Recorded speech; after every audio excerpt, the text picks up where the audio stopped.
Simple, अभी बिल्कुल जो बच्चे नए नए हैं वो भी आप समझ सकते हैं।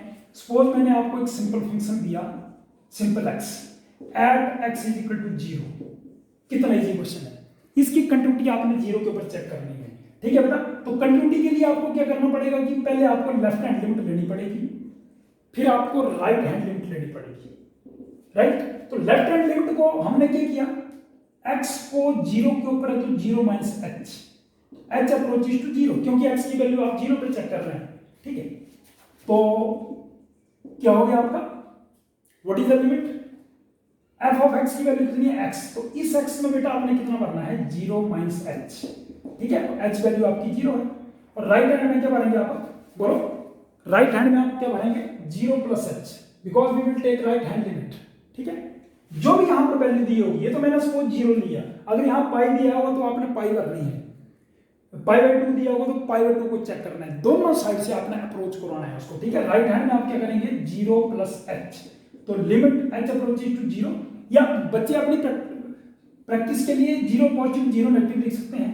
तो और f ऑफ x की वैल्यू कितनी है बेटा x, तो होगा 0 प्लस h, तो जब आप अप्लाई लिमिट करेंगे तो ये 0, तो it means left hand limit is equal to right hand limit. तो this function is continuous. Plus 2 class में जो बेटा आप करेंगे तो आपको ये प्रोसेस फॉलो करना पड़ेगा। और ये जो आपकी डिफरेंशिएबिलिटी होती है, डिफरेंशिएबिलिटी को आप किस तरह से करेंगे, डिफरेंशिएबिलिटी आपने जैसे फर्स्ट प्रिंसिपल पढ़ा हुआ है प्लस 1 में जब आप लिमिट पढ़ते थे, तो फर्स्ट प्रिंसिपल आप लोगों ने पढ़ा हुआ है बेटा कि जैसे मान लो मैं बोलता हूँ लेफ्ट हैंड डेरिवेटिव और यहां बोलता हूँ राइट हैंड डेरिवेटिव, ठीक है। डेरिवेटिव का मीनिंग क्या है इसमें कि f dash x is equal to limit, मान लो मैं h से करता हूं, ठीक है, h approaches to 0 negative f of, अगर मैं x लेता हूं x approaches to a, f of x minus h minus f of x upon minus h, ठीक है। ये हमारी लेफ्ट हैंड डेरिवेटिव है। और राइट हैंड में क्या करेंगे बेटा, x approaches to a positive, f of x plus h minus f of x upon h।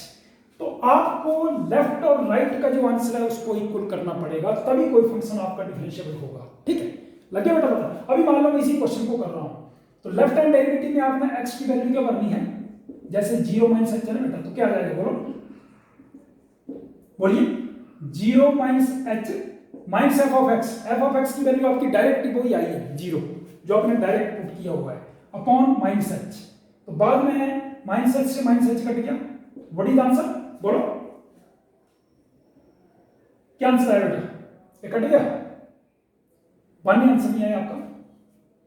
और यहां right hand limit h approaches to 0 positive, 0 minus h minus f of x आपका 0 है upon h, तो इस case में कितना आएगा, यहां पर आपका सॉरी प्लस होगा 0 प्लस h माइनस, तो h अपॉन h 1।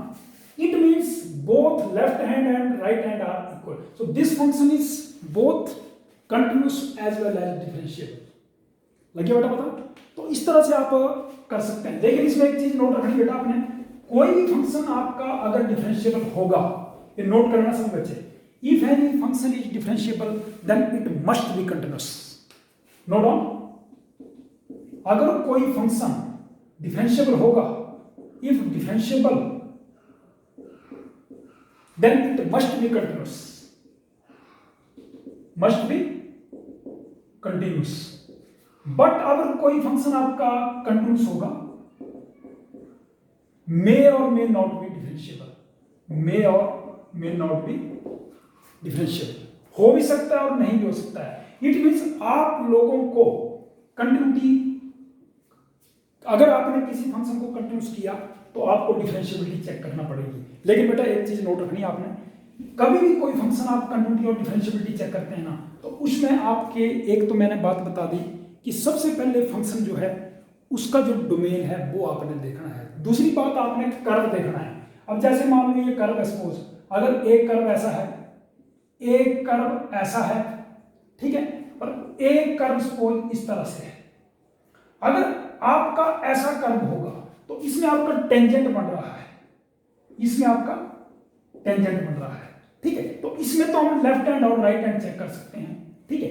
अगर शार्प कर्व होंगे तो कोई भी फंक्शन आपका डिफरेंशिएबल नहीं होगा। नोट कर लेना बेटा, नॉट डिफरेंशिएबल।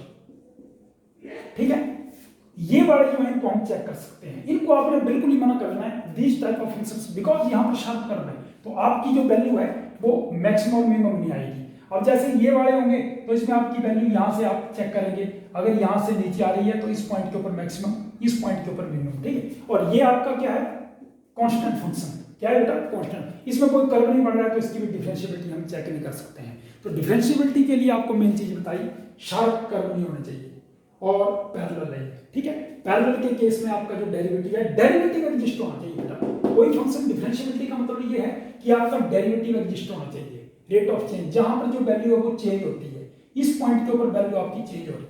ठीक है, अब जैसे मॉड है, मॉड में तो कभी फंक्शन कंटिन्यूअस नहीं होगा। ठीक है, तो आपको एक चीज ध्यान रखनी है, प्लस 2 क्लास में जो आप कंटिन्यूटी और डिफरेंशिएबिलिटी कर रहे हैं बेटा, इसके लिए आपको +1 क्लास का लिमिट का जो टॉपिक है वो आपको तैयार होना चाहिए। जैसे सपोज मैं अपनी मर्जी से कोई क्वेश्चन लेता हूं, लिखो f of x is equal to, लिखिए e raise to power 1 upon x minus 1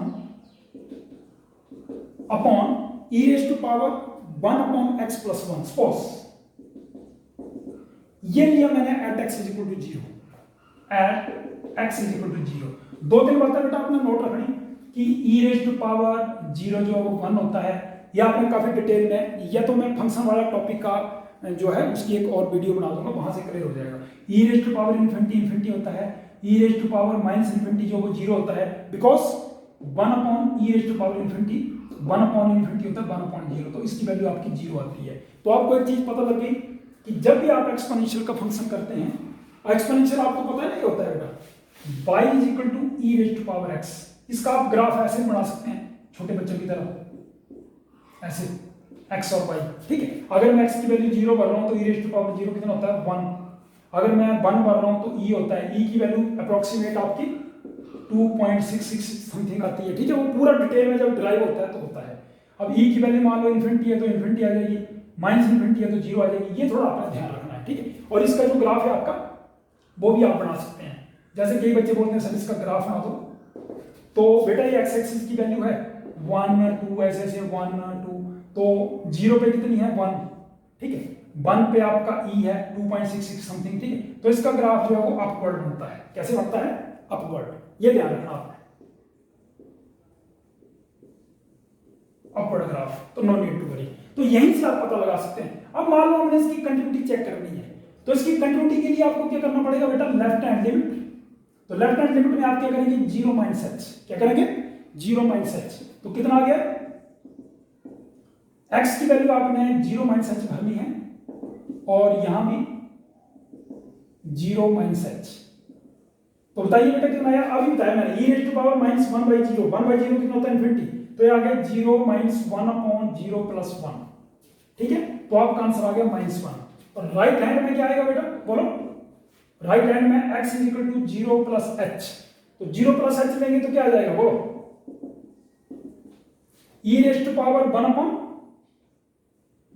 h, 0 plus h minus 1 और 1 अपॉन h प्लस 1। लेकिन आप इसको इन्फिनिटी करेंगे, इन्फिनिटी माइनस समथिंग इन्फिनिटी, तो इस इमेज इसको नेगेटिव बनाना पड़ेगा आपको। हम इन्फिनिटी तो वैल्यू भर नहीं सकते हैं। ठीक है, तो यहां पर आपको इसकी वैल्यू नेगेटिव तो रेसिप्रोकल करना पड़ेगा, 1 अपॉन e की पावर माइनस 1/h। ठीक है, और यहां पर e raise to power minus 1/h plus 1। तो ये ऊपर जाके बेटा क्या हो गया, एलसीएम लेंगे तो माइनस 1 अपॉन h अपॉन ये कट गया नीचे, और 1 प्लस e की पावर माइनस 1/h। तो इस केस में आपका कितना आया, ये आपका 0 माइनस इन्फिनिटी, ये आपका 0, तो इट मींस 1। तो लेफ्ट हैंड लिमिट आपकी -1 है और राइट हैंड लिमिट आपकी 1 है। तो this function is not continuous. क्या लिख सकते हैं, this function is not continuous, या ऐसे भी लिख सकते हैं कि this function is discontinuous at x is equal to 0। Clear हो गया बेटा बात, क्लियर हो गया। तो ऐसे ही आप इसकी डिफरेंशिएबिलिटी भी चेक कर सकते हैं। ठीक है, ओके, नोट डाउन, इसको आप नोट भी कर सकते हैं। तो ये आपका कंटिन्यूटी का कांसेप्ट है बेटा। कंटिन्यूटी में आप 2-3 टाइप के क्वेश्चन और भी लिख सकते हैं, उनको भी कर सकते हैं।